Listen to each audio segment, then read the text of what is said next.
We all travel to the woods to find peace and solitude. Some of these trips are over a weekend. Some of these trips are 300 kilometers away. But what if we city dwellers could find coves of solitude within 30 minutes of your home? Come, let me take you to Turahalli Tree Park, an unfancy tree park that has walkways, a gazebo, an insect hotel, and a watchtower from a little hill. But all of this besides the forests, giving you an illusion that Bangalore feels far away. While the entry to Turahalli Forest remains closed formally for the last couple of years, alternatively, you could choose to visit this tree park for a small day picnic if you prefer less crowds and a quiet place. As you drive on Kanakpura road, you need to take a right after Rajarajeshwari metro station.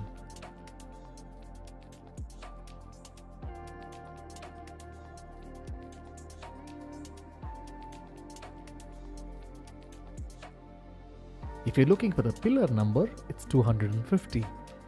As you go straight, you need to drive until the forest greets you. At that junction is where you take a left alongside the walls of the forest. If you go straight on that small road, within 150 meters, you will see vehicles parked on your right. That is the entrance to the Turahalli Tree Park.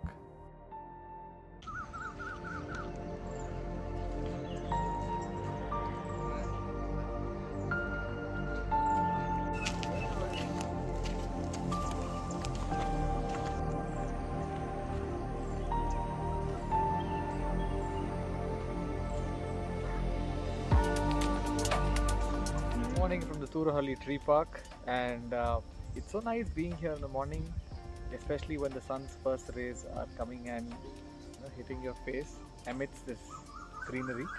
And Bangalore has a very special warmth that the morning sun can give you, because it's usually chill or pleasantly chill during the day, and when that sun's rays hits you like it is doing right now, it feels warm, it doesn't burn your skin. So inside the Turahalli Tree Park, there are 3 potential routes you could take in this mini forest, and I've decided to take the middle path. Let's see where it leads to.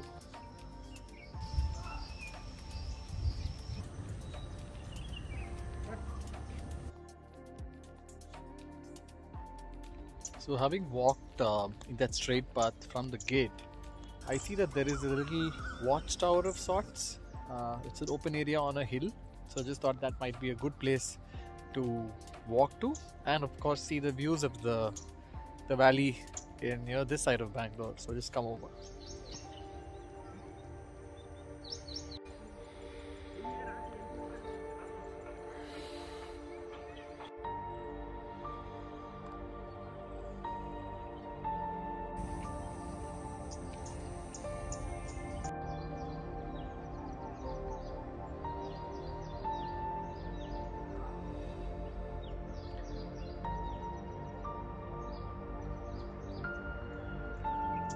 I think it's very neat. They've maintained it well, in the sense that there is a path, there are trees on either sides, and there is a caretaker here. There's of course also a toilet here, but I don't know if it's functional or if it's open or if it's maintained. I've seen this with Indian government organizations. Sometimes they're very keen to block the access to toilets. The toilets aren't completely open. The men's toilet is not maintained well, the ladies' toilet is not open. But given that this is COVID times and they're not exactly sure about people coming in, maybe that's why it's not maintained.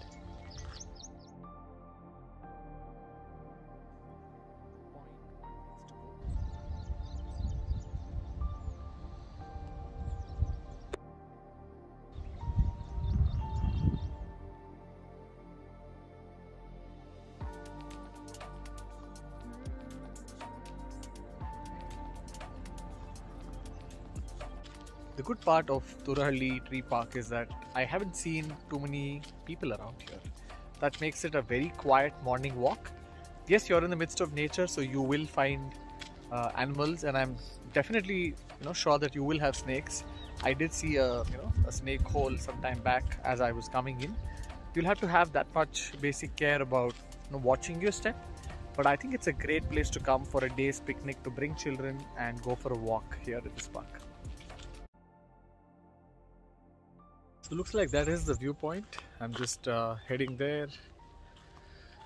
We're just getting back on the path to get slightly uphill.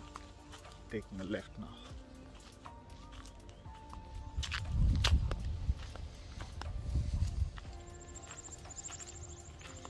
Insect Hotel. What is that? An insect hotel is a man-made structure created to provide shelter for insects. Many insect hotels are used as nest sites by insects, including solitary bees and solitary wasps. These insects drag prey to the nest where an egg is deposited. Insect hotels are popular amongst gardeners and vegetable growers due to their role encouraging insect pollination.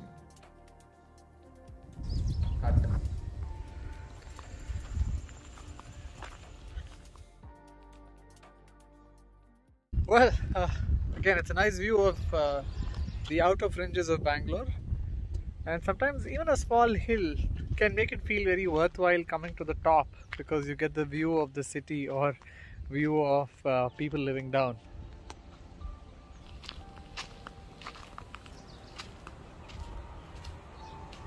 Nice view.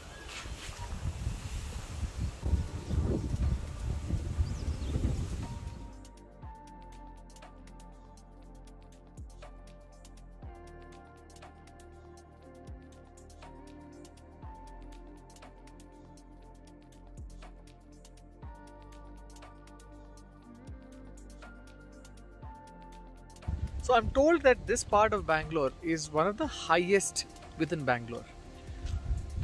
This is the Turahalli side. A little further down you have the Omkareshwari Hills, or the Omkar Hills. It has a big temple, and that is also said to be one of Bangalore's highest points within the city. So that's a little trivia. I'm not sure if Omkar Hills is open, but that makes for a separate episode. But for now, I'm just happy sitting here, enjoying the wind that's hitting my face, and hoping that it rains. It's been a while since I've seen the monsoons come out in the morning, but for now I think it's lovely weather. The air is chill, but you have that morning warmth coming through.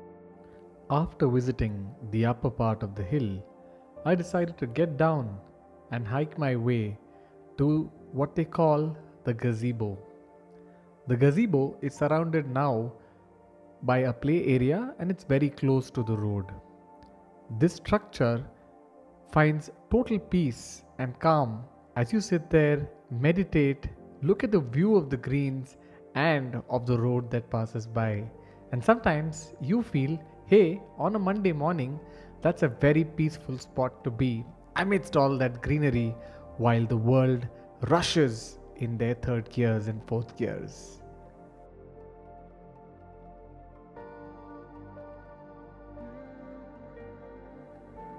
Right next to the gazebo is a revamped children's play area. This is usually open only in the evenings, sometimes on weekends. When I went in the morning on a Sunday, it wasn't quite open.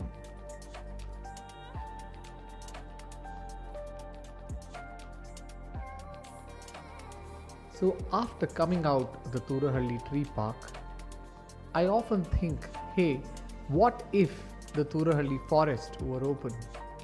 The forest apparently has a couple of paths that go to a very rocky top that has a pool of water.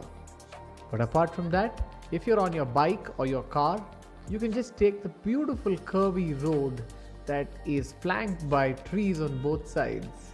You can cheat yourself to believe that you are in the midst of a little forest or a hill station.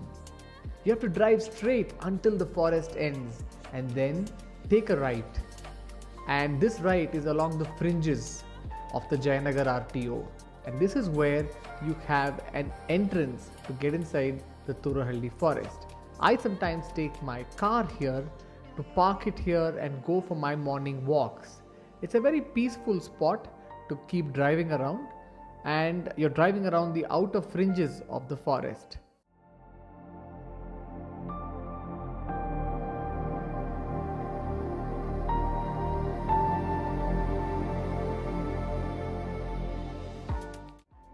And on that note, it's time to bid goodbye.